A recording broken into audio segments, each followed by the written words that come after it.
প্রথমেই জানাবো হোসেনি দালান থেকে তাজিয়া মিছিল শুরু।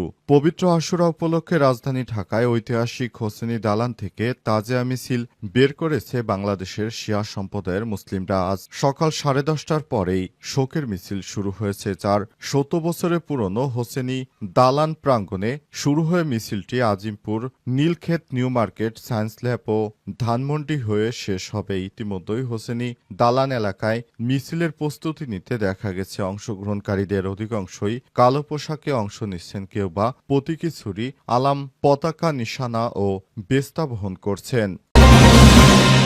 ইসরায়েলে ফের ক্ষেপণাস্ত্র হামলা, বেজে উঠল সাইরেন। আলহামদুলিল্লাহ, ইয়েমেন থেকে আবারও ইসরায়েলের দিকে একের পর এক সফলভাবে ক্ষেপণাস্ত্র হামলা করেছে ইয়েমেনের সশস্ত্র বাহিনী হুতি যোদ্ধারা। তবে আইডিএফ দাবি করেছে তারা সেগুলো প্রতিহত করেছে, কিন্তু ইয়েমেন বলছে তারা সফলভাবে হামলা চালিয়েছে। এদিকে আশুরার রাতে দেখা গেল আয়তুল্লাহ আলী খামেনিকে। আলহামদুলিল্লাহ, ইসলামী বিপ্লবের সর্বোচ্চ ধর্মীয় নেতা আয়তুল্লাহ আলী খামেনিকে আজ তেহরানের ইমাম খোমেনি হুসাইনিয়াতে আশুরা রাতের শোক অনুষ্ঠানে অংশ নেন। শোক অনুষ্ঠানে বিভিন্ন শ্রেণী পেশার মানুষ এবং ইরানের শীর্ষস্থানীয় কর্মকর্তারা উপস্থিত ছিলেন। তাদের মধ্যে পার্লামেন্ট স্পিকার, বিচার বিভাগের প্রধান এবং ফার্স্ট ভাইস প্রেসিডেন্টও উপস্থিত ছিলেন। এ সময় ইরানিরা তাদের প্রাণ ফিরে পেয়েছে বলে মনে হচ্ছিল।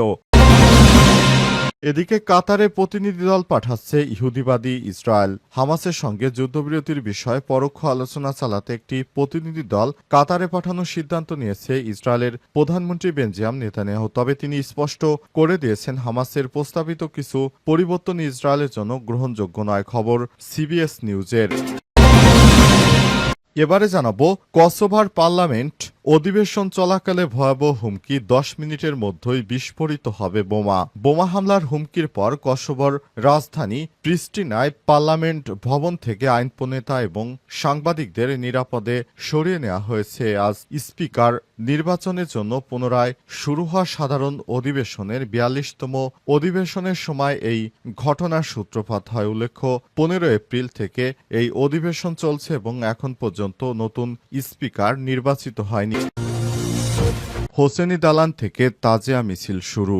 পবিত্র আশুরা উপলক্ষে রাজধানী ঢাকায় ঐতিহাসিক হোসেনি দালান থেকে তাজিয়া মিছিল বের করেছে বাংলাদেশের শিয়া সম্প্রদায়ের মুসলিমরা। আজ সকাল 10:30টার পরেই শোকের মিছিল শুরু হয়েছে, যার 70 বছরের পুরনো হোসেনি দালান প্রাঙ্গণে শুরু হয়ে মিছিলটি Azimpur, Nilkhet, New Market, Science Lab ও ধানমন্ডি হয়ে শেষ হবে। ইতিমধ্যেই হোসেনি দালান এলাকায় মিছিলের প্রস্তুতি নিতে দেখা গেছে। অংশগ্রহণকারীদের অধিকাংশই কালো পোশাকে অংশ নিচ্ছেন, কেউ বা প্রতীকী ছুরি, আলাম, পতাকা, নিশানা ও বেস্তা বহন করছেন। মিছিলে অংশ নিতে আসা এক অংশগ্রহণকারী বলেছেন, এই দিনটা আমাদের জন্য কষ্টের। ইমাম হাসান এবং হোসেনকে কারবালা প্রান্তরে নির্মমভাবে হত্যা করা হয়েছিল। তিনি সপরিবারে শহীদ হয়েছিলেন। সেদিনটি স্মরণ করতে আমি আয়োজন করে থাকি। তাজিয়া মিছিলকে কেন্দ্র করে হোসেনি দালান এবং আশপাশের এলাকায় আইনশৃঙ্খলা বাহিনীর কঠোর উপস্থিতি লক্ষ্য করা গেছে। নিরাপত্তা নিশ্চিতে মোতায়েন করা হয়েছে পুলিশ ও র্যাবের সদস্যদের। এদিকে দিনটি উপলক্ষে রাজধানী ঢাকা সহ দেশব্যাপী ধর্মীয় অনুষ্ঠান, নফল রোজা ও ইবাদতে মগ্ন রয়েছে মুসলিমরা। জাতীয় মসজিদ বায়তুল মোকাররমের ইসলামী ফাউন্ডেশনের আয়োজনে আজ বাদ জোহর অনুষ্ঠিত হবে পবিত্র আশুরার গুরুত্বপূর্ণ তাৎপর্য শীর্ষক আলোচনা সভা ও দোয়া মাহফিল। এতে প্রধান আলোচক হিসেবে থাকবেন মুফতি মাওলানা মোহাম্মদ মুজিবুর উদ্দিন ও সভাপতিত্ব করবেন ড মোহাম্মদ হারুনুর রশিদ। রাষ্ট্রপতি মোহাম্মদ শাহাবুদ্দিন ও প্রধান উপদেষ্টা অধ্যাপক ড মোহাম্মদ ইউনূস পবিত্র আশুরা উপলক্ষে পৃথক বাণী দিয়েছেন এবং প্রধান উপদেষ্টা তার বাণীতে সমাজে সত্য ন্যায়ের প্রতিষ্ঠায় আশুরার মর্মবাণী অন্তরে ধারণ করার আহ্বান জানিয়েছেন। তাজিয়া মিছিলে ধারালো অস্ত্র, লাঠি, আতশবাজ ও পটকা বহন সম্পূর্ণ নিষিদ্ধ করেছে ঢাকা মেট্রোপলিটন পুলিশ। ডিএমপি ধর্মীয় ভাবগাম্ভীর্য রক্ষা এবং জননিরাপত্তার স্বার্থে ডিএমপি অর্ডিন্যান্স 1976-এর 28-29 ধারায় এসব নিষিদ্ধ ঘোষণা করা হয়েছে। ইসরায়েলে ক্ষেপণাস্ত্র হামলা বেজে উঠল সাইরেন। ইয়েমেন থেকে ইসরায়েলের দিকে ছোড়া ক্ষেপণাস্ত্র সফলভাবে ভূপাতিত করেছে দেশটির সশস্ত্র বাহিনী আইডিএফ। ইসরায়েলি সেনাবাহিনী জানিয়েছে স্থানীয় সময় ৫ই জুলাই মধ্যরাতের পর ক্ষেপণাস্ত্রটি প্রতিহত করতে বিমান প্রতিরক্ষা ব্যবস্থা দ্রুত সক্রিয় করা হয় এবং শেষ পর্যন্ত সেটি সফলভাবে প্রতিরোধ করা গেছে। ক্ষেপণাস্ত্রটি ছোড়ার পর মৃতসাগর ও জুডিয়ান মরুভূমি এলাকায় সতর্কতামূলক সাইরেন বাজানো হয়েছে যাতে সাধারণ জনগণ নিরাপদ আশ্রয়ে সরে যেতে পারে। খবর দ্য টাইমস অফ ইসরায়েলের আইডিএফের এক বিবৃতিতে জানা গেছে, ইয়েমেন থেকে ইসরায়েলের দিকে একটি ক্ষেপণাস্ত্র ছোড়া হয়েছে। আমাদের আকাশ প্রতিরক্ষা বাহিনী সেটি প্রতিহত করতে কাজ করছে। তারা জনগণকে আইডিএফ হোম ফ্রন্ট কমান্ডের নির্দেশনা অনুসরণ করার আহ্বান জানিয়েছে। যদি কোনো সতর্কতা বা নির্দেশনা দেওয়া হয়, সেই হামলায় এখন পর্যন্ত কোনো হতাহত বা ক্ষয়ক্ষতির খবর পাওয়া যায়নি। তবে নিরাপত্তা বাহিনী পুরোপুরি পরিস্থিতি নিবিড়ভাবে পর্যবেক্ষণ করছে। প্রসঙ্গত, ইয়েমেনের হুতি গোষ্ঠী এর আগেও ইসরায়েলের দিকে ড্রোন ও ক্ষেপণাস্ত্র ছুড়েছে বলে অভিযোগ রয়েছে। বিশেষত গাজা যুদ্ধ শুরুর পর থেকে ইসরায়েলি প্রতিরক্ষা বাহিনী সতর্ক অবস্থানে রয়েছে এবং আকাশপথে যে কোনো আক্রমণ প্রতিহত করতে প্রস্তুত বলে জানিয়েছে তারা। এ অবস্থায় পুরো সিস্টেমটি কার্যকর ব্যাহত হয়েছে ইহুদিবাদী। আশুরা রাতে দেখা গেল আয়াতুল্লাহ খামেনিকে।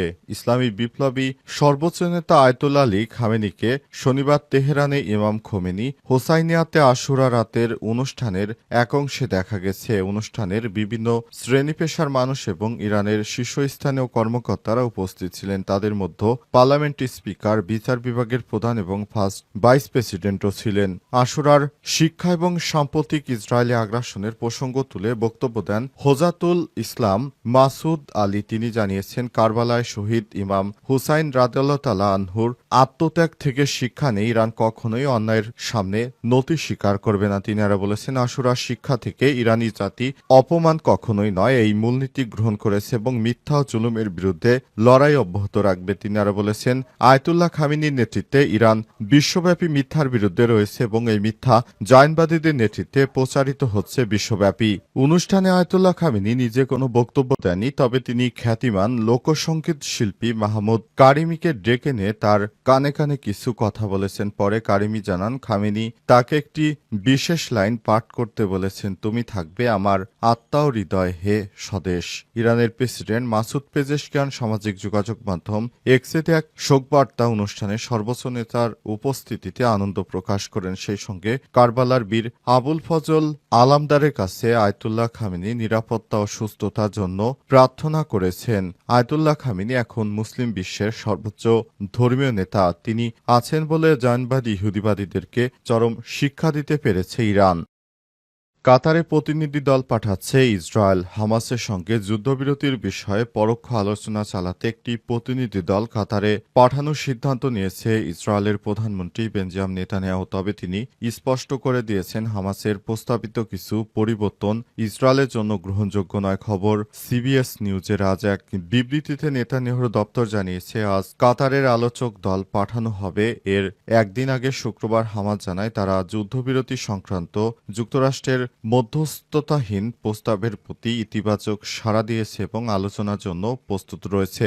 হামাসের দাবি, তারা মিশর ও কাতারের মধ্যস্থতায় দেয়া সম্পত্তি প্রস্তাবের কাঠামো নিয়ে আলোচনায় আগ্রহী। এক ফিলিস্তিনি কর্মকর্তা অ্যাসোসিয়েট প্রেসকে বলেছে, হামাস চায় যুদ্ধবিরতির পর ইসরায়েল যেন 2 মাসের পূর্ববর্তী অবস্থানে ফিরে যায় এবং 60 দিনের বিরতির পর স্থায়ী যুদ্ধ সমাপ্তি ঘোষণা করে। তারা যুক্তরাষ্ট্র ও ইসরায়েলের সহায়তায় পরিচালিত গাজা হিউম্যানিটেরিয়ান ফাউন্ডেশন বা জিএইচএফ এর মাধ্যমে ত্রাণ বিতরণ বন্ধের দাবিও জানিয়েছে। যুক্তরাষ্ট্রের প্রেসিডেন্ট ডোনাল্ড ট্রাম্পের ঘোষণা, ইসরায়েল 2 মাসের যুদ্ধ